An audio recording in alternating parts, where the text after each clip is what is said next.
Hi, I'm Sarah. I suppose you could say my story is about finally learning to say no. It's about discovering that sometimes the people who are supposed to love you unconditionally are the ones who hurt you the most, and not by accident, but because they truly believe they have the right to use you for their own comfort. Let me know where you're watching from in the comments. I'd love to know we're all in this together, navigating these complicated, messy parts of life. My story, specifically, revolves around my wedding, my sister, and a betrayal so deep it shattered my world and forced me to rebuild myself from the ground up. It was about more than just material things. It was about a lifetime of being overlooked, of my needs being deemed less important, of being the reliable, responsible one while someone else constantly took advantage. The moment I found out my wedding gifts were gone, given away without my permission, I was hurt. But finding out why she did it? That's when everything truly changed. It's a story of boundaries, of reclaiming my voice, and of finally choosing myself after years of choosing everyone else. I hope sharing it helps someone else feel a little less alone. Before all of that, before the wedding, before the gifts, before the discovery and the shattering aftermath, my life felt manageable. Small, maybe, in its scope of happiness, but stable. I'd spent most of my 20-something years feeling like I was walking a tightrope, trying desperately to keep everyone around me happy, especially my family. I was the elder daughter, the quiet one, the one who got good grades, who never caused trouble, who always volunteered to help. My sister, Jessica, was the younger one, vibrant and loud, the one who struggled, who needed attention, who always seemed to be in some kind of crisis that required the entire family's focus and resources. Our parents, bless them, had a blind spot the size of a small country when it came to Jessica. Everything she did, every minor accomplishment, was met with fanfare. Every mistake, every poor decision, was excused, rationalized, or, more often than not, somehow became my responsibility to help fix. If Jessica needed money, I was asked to lend it, and rarely got it back. If she needed help moving, I canceled plans. If she had a fight with a boyfriend, I was expected to drop everything and listen for hours. It was the unspoken rule of our family. Jessica came first. Her needs were paramount. Mine were secondary, or maybe tertiary, after whoever else was currently in need. I got used to it. I built my life around it, in a way. I became fiercely independent, perhaps as a defense mechanism. I worked hard, saved my money, bought my own small apartment long before my sister even thought about leaving home. I didn't expect help from my family. I knew it wasn't readily available for me. I was the helper, not the helped. It was a role I resented sometimes, deeply, but it was also familiar. It was safe, in its own twisted way. It meant I knew where I stood. Meeting Mark changed everything. He was steady and kind, saw me, the quiet, capable woman hidden beneath layers of people-pleasing and family obligation. He didn't have a chaotic family dynamic. His was calm, loving, outwardly normal. He didn't understand the subtle currents of guilt and expectation that flowed through mine, and honestly, I tried to shield him from it. I presented a curated version of my family, the highlight reel, leaving out the frantic calls about Jessica's latest drama, the passive-aggressive comments about my choices, the constant feeling that I wasn't quite enough. When Mark proposed, I was ecstatic. Planning the wedding was joyful, a project that was entirely mine and Mark's. It felt like building a future that was separate, a life where I would be a priority. We chose a venue, sent invitations, picked flowers. My family was involved, of course, but I tried to keep their involvement to a level I could manage. My mother offered opinions, mostly about how we should invite certain distant relatives she hadn't seen in years, and my sister, well, Jessica was excited about the dress, the bridesmaids' activities, and being the maid of honor. I had asked her, of course. Despite everything, she was my sister. I wanted her there, by my side, for this huge step. I still held on to the hope that maybe, just maybe, Our relationship could evolve beyond the established roles. The wedding day was beautiful. Mark was everything I had dreamed of, kind and beaming. Our friends were supportive. His family welcomed me warmly. My family was present. My mother cried during the ceremony, which was nice. My father looked proud. Jessica looked glamorous in her bridesmaid dress and gave a funny, slightly rambling toast that mostly focused on inside jokes about our childhood, without much depth about me or Mark as a couple. It was fine. It was what I expected. They were there. They participated. It wasn't perfect, but it was mine. After the wedding, life settled into a comfortable rhythm. Mark and I were happy, nesting in our small apartment. The wedding gifts piled up, a tangible representation of the love and support we had received. There were beautiful serving dishes, a state-of-the-art coffee machine, plush towels, framed art, a generous check from Mark's grandparents that we planned to put towards a down payment on a house. It was a lot of stuff, yes, but it was also symbolic. It was the start of our shared home, our shared life. We decided to keep the gifts stored at my parents' house temporarily. Our apartment was small and we were planning to move into a larger place within the next few months. My parents lived in the house I grew up in, a spacious place with a large basement and garage. It made sense. It was convenient. My mother had even suggested it, saying it would be safer than leaving boxes piled high in our small apartment. It seemed like a practical solution at the time. I packed everything carefully, made an inventory list, a habit born of years of having my things borrowed or misplaced by family, and Mark and I moved the boxes to their garage.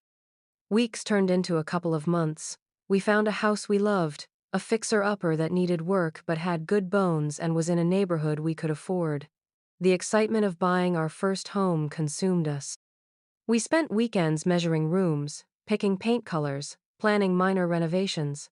The wedding gifts weren't forgotten, but they weren't top of mind either. They were safe, stored at my parents'.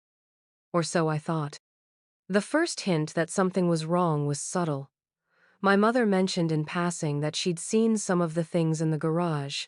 Not my things, or our things, but just things. A strange turn of phrase that pricked at my subconscious but didn't fully register. Then, Mark needed a specific tool he'd received as a gift, a high-quality drill set his uncle had given him. He asked if I could swing by my parents and grab it. I went to my parents' house on a Tuesday afternoon.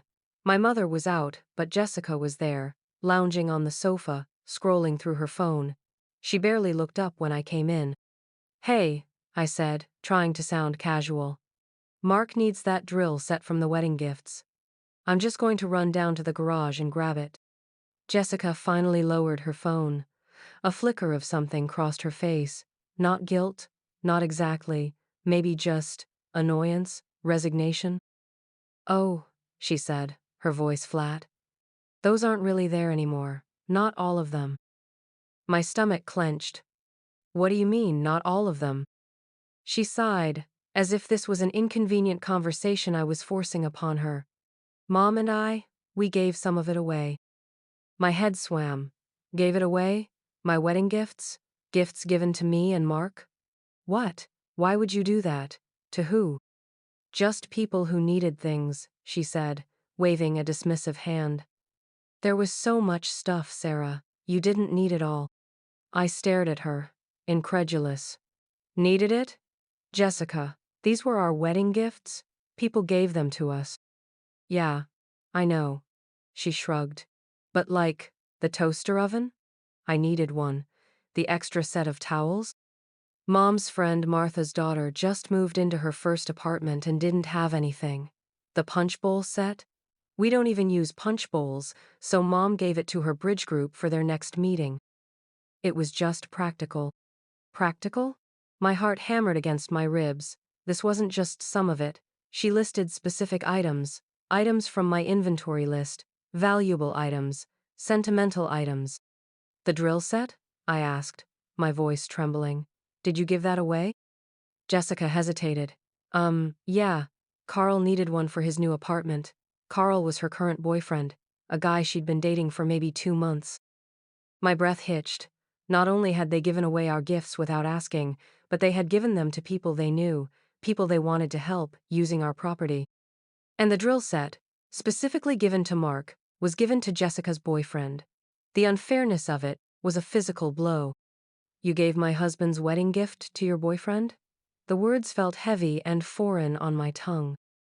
Well, he needed it, she repeated, as if that simple fact justified everything. And you guys are buying a house, you'll get new stuff, you have plenty of money. The assumption, the sheer entitlement, was stunning. We have money because we work hard and save. And even if we were billionaires, that doesn't give you the right to take our things and give them away. These weren't things you found on the street, Jessica. These were gifts from people we care about, marking a huge moment in our lives. Oh, stop being so dramatic, Sarah. She rolled her eyes. It's just stuff. It's not just stuff, I was shouting now, my voice cracking. Tears welled in my eyes, tears of frustration and deep, familiar hurt. It's theft, Jessica. You stole our gifts. I didn't steal anything, she shot back, finally sitting up. Mom said it was okay. She helped me decide who needed what. You had too much anyway. Mom, of course. The enabler, the orchestrator.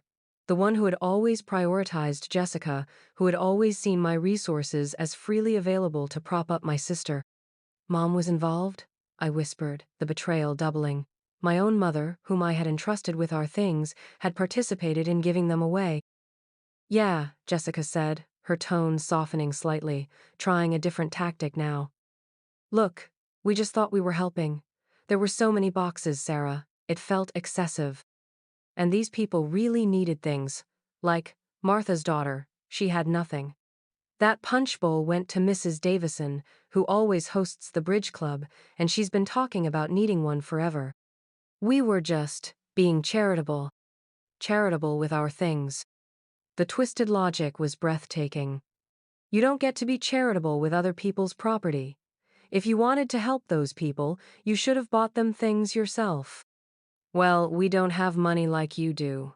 The old refrain, the constant comparison, the justification for why she was allowed to take, and I was expected to give. I couldn't stand to be in the same room as her for another second. My chest was tight, my vision blurred with unshed tears. I need to see what's left, I choked out. Jessica shrugged again. Go ahead. Garage. I stumbled out of the living room and down the basement stairs towards the garage. The air felt thick and cold. Boxed were still there, some of them, but the neatly stacked piles I remembered were disturbed. Several boxes were missing entirely. Others were partially empty. I found the box that had held the drill set. It was empty. The box with the punch bowl set, empty. The serving dishes, a few remained, but the most expensive set was gone. The extra towels, gone. The toaster oven, gone. My inventory list flashed through my mind, item by item, gift by gift. The sheer scale of it began to sink in. It wasn't just a few random items. It was a significant portion of our wedding gifts. My legs felt weak, and I sank down onto a dusty box. The full weight of the betrayal crashed down on me. It wasn't just about the gifts, the monetary value, or even the sentimentality. It was about the complete disregard for my autonomy, my property, my marriage, my feelings.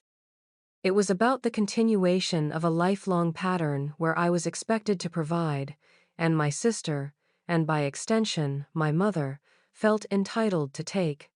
They hadn't even asked. They had simply decided they had the right.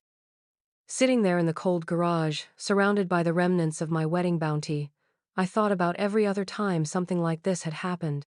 The time Jessica needed money for rent, and my parents subtly guilted me into giving her a large sum I had been saving for a trip. The time I spent weeks helping her organize her apartment only for her to trash it again within months, never offering to pay me for my time or the supplies I bought. The time she borrowed a dress of mine, ruined it, and never replaced it or even apologized. The way my mother always praised Jessica's minimal efforts while taking my consistent support for granted. It was a lifetime of small cuts, leading to this gaping wound. They saw my wedding, my happiness, my gifts, not as something sacred or belonging solely to me and Mark, but as an opportunity. An opportunity to benefit themselves, to be charitable on my dime, to furnish Jessica's life or their friends' lives with things they felt I didn't truly need, or perhaps didn't deserve to have all to myself. It was the ultimate act of dismissing my status as an independent adult with my own life, own marriage, and own property. They still saw me as the resource, the backup plan, the one whose boundaries were porous, and whose generosity was infinite and mandatory. Tears streamed down my face now, hot and heavy. But beneath the pain, a slow burn of anger began to ignite. I had spent my entire life trying to be the good daughter, the good sister. I had bent over backward, sacrificed my own needs and desires, all for the sake of family harmony and a sliver of their approval. And this was how they repaid me? By stealing from me on one of the most important occasions of my life? I stood up, shaky but determined. I wasn't going to let this go. Not this time. This wasn't a small slight or a misunderstanding. This was a blatant violation of trust and respect. I needed to talk to my mother. I needed to understand how she could have possibly thought this was okay. And I needed them both to understand that they had fundamentally broken something between us. I went back inside. Jessica was still on the sofa, looking slightly less smug now, maybe sensing the shift in my demeanor. "Where's Mom?" I asked, my voice low but firm. "Out shopping," she mumbled. "She'll be back soon." I nodded and sat down on a chair opposite her, forcing myself to stay calm, to not let the raw emotion consume me entirely. "Jessica," I started, "I want you to understand how this feels to me." She shifted uncomfortably. I said I was sorry. We didn't think it was a big deal. "It is a big deal," I insisted. "Imagine for a second if you got married, and I went into your house and started giving away your wedding gifts to my friends. How would you feel?" She scoffed. "You wouldn't do that." "Exactly," I said, throwing my hands up slightly. "Because it's wrong, it's completely disrespectful. These were gifts given to us, not to the family to redistribute like some kind of charity drive." "We were just trying to help people," she repeated, clinging to the flimsy justification. "Help them by taking things that weren't yours to give." I felt the anger rising again. "And you gave Mark's drill set to Carl?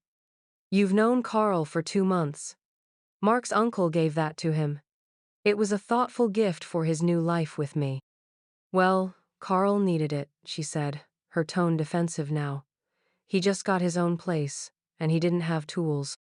"And Mark didn't need a drill set?" I asked, my voice dripping with sarcasm.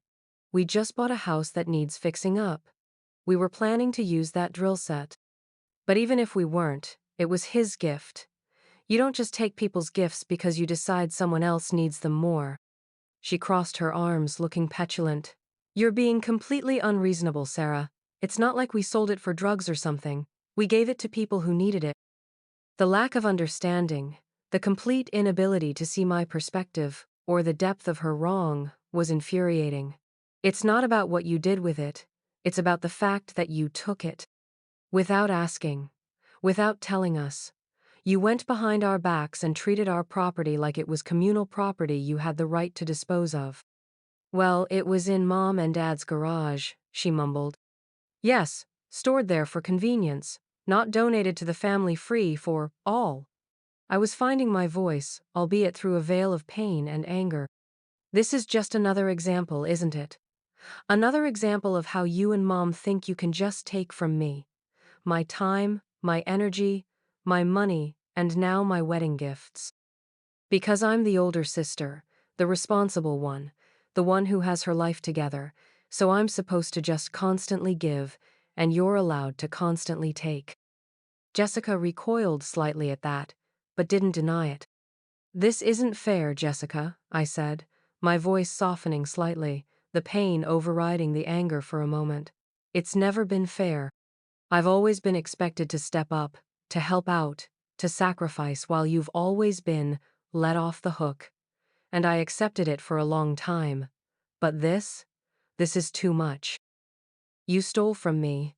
You stole from Mark, and Mom helped you. The front door opened, and my mother walked in, carrying shopping bags. She took one look at my tear-streaked face and Jessica's defensive posture, and her face hardened. "What's going on here?" she asked, her tone immediately accusatory towards me. "Sarah's freaking out because we gave away some of her wedding gifts," Jessica said quickly, throwing me under the bus. My mother set down the bags and sighed, rolling her eyes slightly. "Oh, that. Sarah, honestly, Jessica and I thought it was perfectly reasonable. You had so much stuff. More than you could ever use." "More than I could use?" I echoed, dumbfounded. "That wasn't for you to decide. Those were gifts given to me and Mark. People chose those things specifically for us to start our new life together." "Yes, and you're starting a new life in a new house. You can buy whatever you need now," my mother said, her logic mirroring Jessica's. "Other people were in much greater need. Martha's daughter, for instance, she just moved into her first place. Literally didn't even have a toaster. How could we not help her?" "You could have helped her by buying her a toaster," I cried, the absurdity of their reasoning overwhelming me. "You don't help people by taking from someone else." "It was in our garage, Sarah," my mother said, folding her arms across her chest, the universal sign that the discussion was over, and she was right. "And we decided to redistribute some of it to people who needed it more than you did. It was the charitable thing to do." "Charitable?" I repeated, the word tasting like ash. "You are calling stealing from your own daughter and her husband charitable? With all due respect, Mom, that's completely twisted. You didn't have the right to give away our things. Period. End of story." "Don't you use that tone with me, Sarah," she snapped. "What tone should I use, Mom?" I asked, my voice rising again. "The tone of someone who is grateful that her own mother and sister stole from her. The tone of someone who is just fine with being disrespected and taken advantage of, because that's the tone you seem to expect from me." "Nobody stole anything," Jessica chimed in. "We gave it away." "Taking something that doesn't belong to you and giving it to someone else is stealing, Jessica," I countered, turning back to her. "It's theft by conversion. Look it up." "Oh, here we go," my mother sighed dramatically. "Always the drama with you, Sarah. Jessica and I were just trying to do a good deed, and you're acting like we robbed a bank." "Because in a way, you did," I retorted. "You robbed us of our gifts, our property, and frankly, you robbed me of my trust in both of you. How could you do this? How could you think this was okay?" My mother's face was a mask of indignant righteousness. "We thought you wouldn't even notice. You had so much. And honestly, Sarah, you've always been so good at taking care of yourself. Jessica needs more help." And there it was, the root of it all. Jessica needs more help. Therefore, Sarah's resources, gifts, time, money, energy are fair game. My capability, my independence, my resilience, qualities that should have been celebrated, were instead used as justification for why I could be taken from. Why my needs and possessions were less important than Jessica's perceived need. So, because I'm capable, I deserve to be stolen from? I asked, my voice dangerously quiet now. Because I don't cause drama, and I handle my own problems, my own mother and sister think it's okay to just take my things. My mother didn't answer directly. She just gave me a look that conveyed a mixture of exasperation and mild contempt. "We did what we thought was best." "Best for who, Mom? Best for Jessica? Best for your bridge friends? It certainly wasn't what was best for me and Mark." My voice was trembling again, but this time it wasn't just sadness. It was fury. Fury that had been simmering for decades. "Do you have any idea how hurtful this is? How much this confirms every single time I felt like I wasn't as important as Jessica? Every time I stepped up and she got the praise? Every time I lent money I couldn't really spare? Every single time I put my life on hold to deal with one of her crises?" Neither of them spoke. Jessica looked away, fiddling with her phone again. My mother just stared at me, her expression unyielding. "This is the line, Mom," I said, my voice steadying with a newfound resolve. "This is it. You don't get to do this. You don't get to steal from me and then tell me I'm overreacting and call it charity. You don't get to dismiss my feelings and my property like they mean nothing. This was my wedding. My gifts. My marriage. And you treated it like it was some kind of free store." "It's just things, Sarah," my mother said, her voice flat. "It's not just things," I shouted, the control snapping. "It's respect. It's boundaries. It's treating me like an adult who deserves to have her property protected. It's recognizing that my marriage is important, and the gifts people gave us are meaningful. But you didn't see it that way, did you? You just saw an opportunity to take." I stood up, my legs still shaky but my core feeling strangely solid. "I want a list of everything you gave away," I said, my voice firm.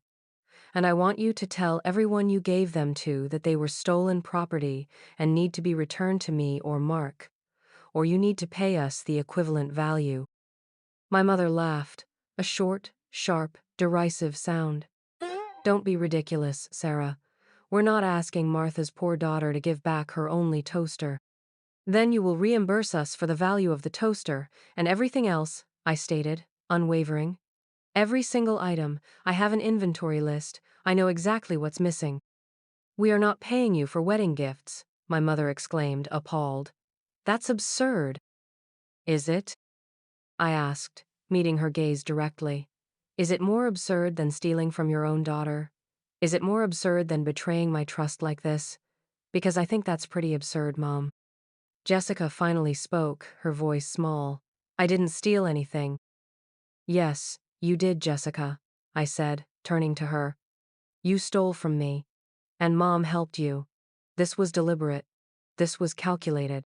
You saw an opportunity, and you took it, because you truly believe you are entitled to my things." The silence that followed was heavy, broken only by my own shaky breaths. The air was thick with unspoken accusations and years of simmering resentment.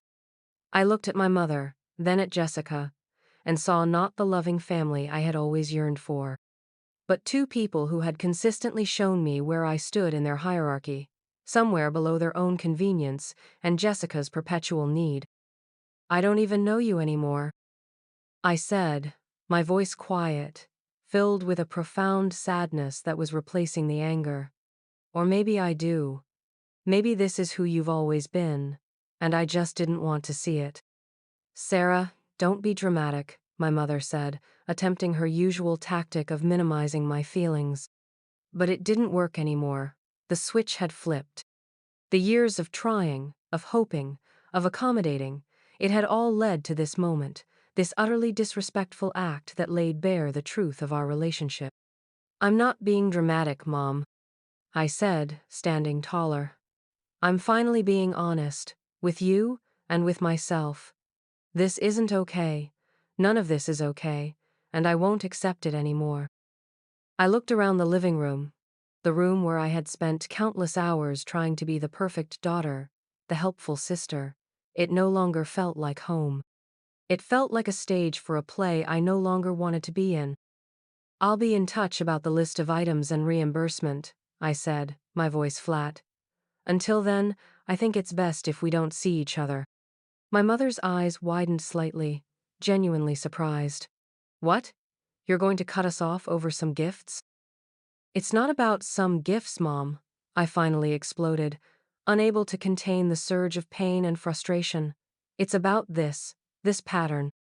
This lifetime of treating me like I'm less important, like my needs don't matter, like my things are yours for the taking. It's about the disrespect, the betrayal. The fact that you could do this to me on the heels of my wedding, one of the happiest times of my life, and then try to justify it and call me dramatic." My voice broke, and fresh tears streamed down my face. But this time, they weren't just tears of hurt, they were tears of liberation, of finally saying the truth out loud. "This isn't just about the gifts," I repeated, quieter now. "This is about everything, and I'm done. I'm done being the backup plan. I'm done being the resource you exploit. I'm done trying to earn your approval when you clearly have none for the person I actually am. I turned and walked towards the front door. Sarah, wait, my mother called after me. You can't just walk away. I stopped with my hand on the doorknob, but I didn't turn back. Watch me, I whispered, more to myself than to them. I opened the door and walked out, closing it softly but firmly behind me. The silence on the other side was deafening, a stark contrast to the turmoil I left behind. Stepping out into the afternoon sunlight, I took a deep, shaky breath. It was the hardest thing I had ever done. Walking away from my family, from the only family dynamic I had ever known, felt like tearing off a limb. The pain was immense, raw, and immediate. I got into my car and drove, not knowing where I was going, just needing distance. As I drove, the initial shock began to subside, replaced by a potent cocktail of sadness, anger, and a terrifying sense of freedom. My hands were shaking on the steering wheel, my heart still pounding. But beneath the fear and the hurt, a tiny ember of something new began to glow: pride. I had stood up for myself. I had spoken my truth. I hadn't backed down or let them gaslight me into believing I was overreacting. I had named the injustice, the disrespect, the pattern of exploitation. I called Mark. He had been worried when I didn't come back right away. I recounted everything that had happened: the discovery, the confrontation, the painful honesty, the walkout. He listened patiently, his shock and anger mirroring my own. Sarah, he said softly when I finished, I'm so sorry. I don't even have words. How could they? I don't know, I sobled. But they did. And Mark, I told them. I told them I needed space, that I was done. I don't know what that means. I don't know if I can ever forgive them. You don't have to figure that out right now, he said, his voice filled with love and support. What you did today was incredibly brave, standing up to them, setting that boundary. I'm so proud of you. His words were a balm to my raw nerves. For so long, my family's opinion had been the metric by which I measured my worth. Hearing Mark's genuine pride, knowing that he saw the strength it took, was incredibly powerful. The days that followed were difficult. My phone buzzed constantly with texts from my mother. Initially, they were defensive. How could you say those things? Then guilt-tripping, I can't believe you're doing this to your mother. Then attempts at minimizing. It was just a few items, Sarah. Let's not make a mountain out of a molehill. And finally, frustrated anger. Fine, be that way. Don't expect us to come crawling back. Jessica sent a few half-hearted texts, saying I was being dramatic and ruining the family. I didn't respond to any of them.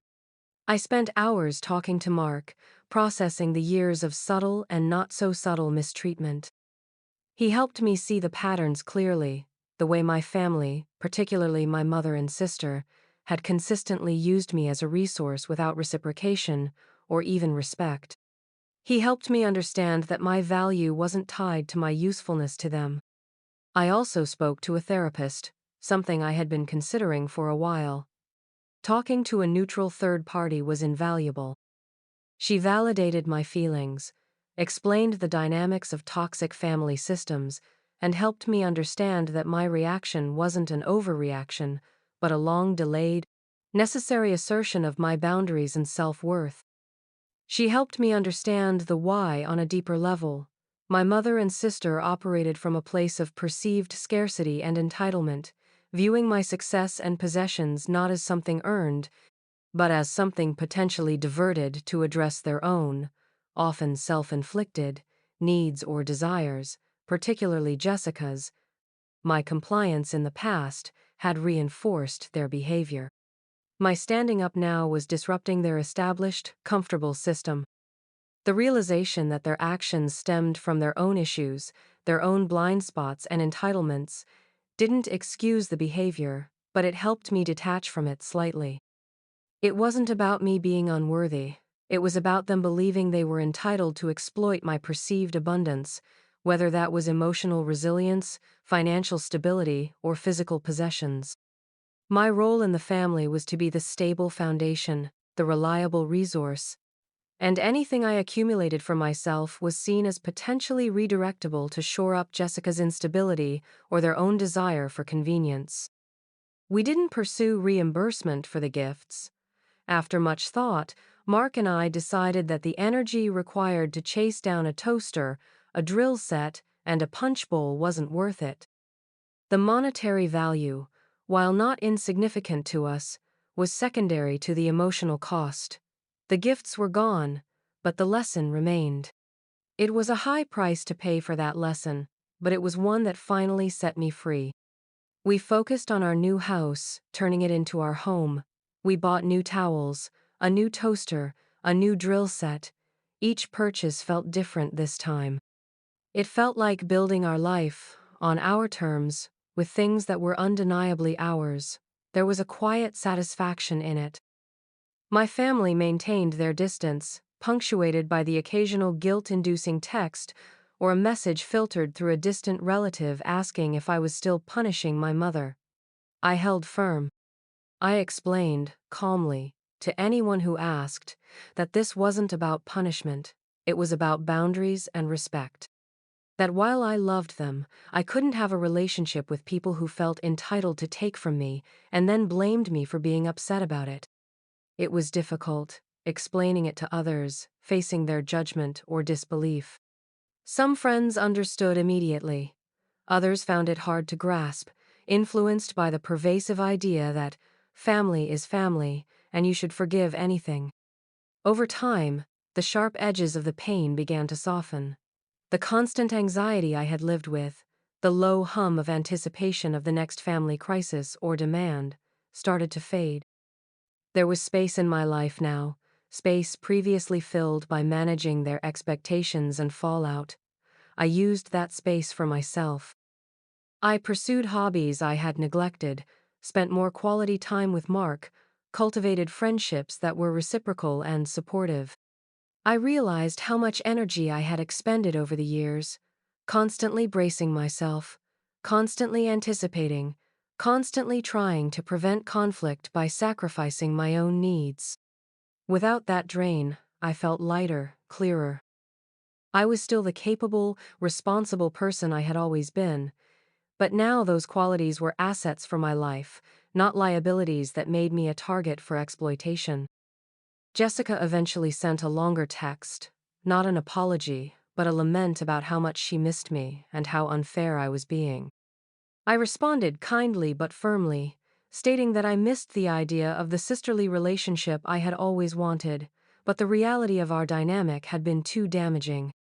I reiterated that I needed space, and that if she ever truly wanted to understand how her actions had impacted me, I would be open to talking. But that wouldn't happen until she could acknowledge the harm she had caused without justification. I received no further texts. My mother sent a card on my birthday, signed only by her, with no mention of the past or any apology. It felt like a test, an attempt to slide back into the old dynamic without addressing the core issue. I didn't respond. It was painful, this separation. There were holidays celebrated apart, family events I didn't attend. The silence was sometimes louder than any argument. There were moments of doubt, moments where the ingrained guilt tried to creep back in, whispering that I was a terrible daughter, a terrible sister. But then I would remember the coldness in their eyes, the casual dismissal of my feelings, the entitlement with which they had gone through my wedding gifts, and the resolve would solidify again. The gifts themselves became less important. They were symbols, yes, but the true gift was the clarity they brought. They were the catalyst that forced me to see the reality of my family dynamic and to finally, painfully, choose my own well-being. The why wasn't just about needing a toaster or a drill. The why was about a family system built on favoritism, entitlement, and the exploitation of the most capable member. The why was about me being the designated giver, and them being the entitled takers. Learning that why broke my heart, but it also set me free.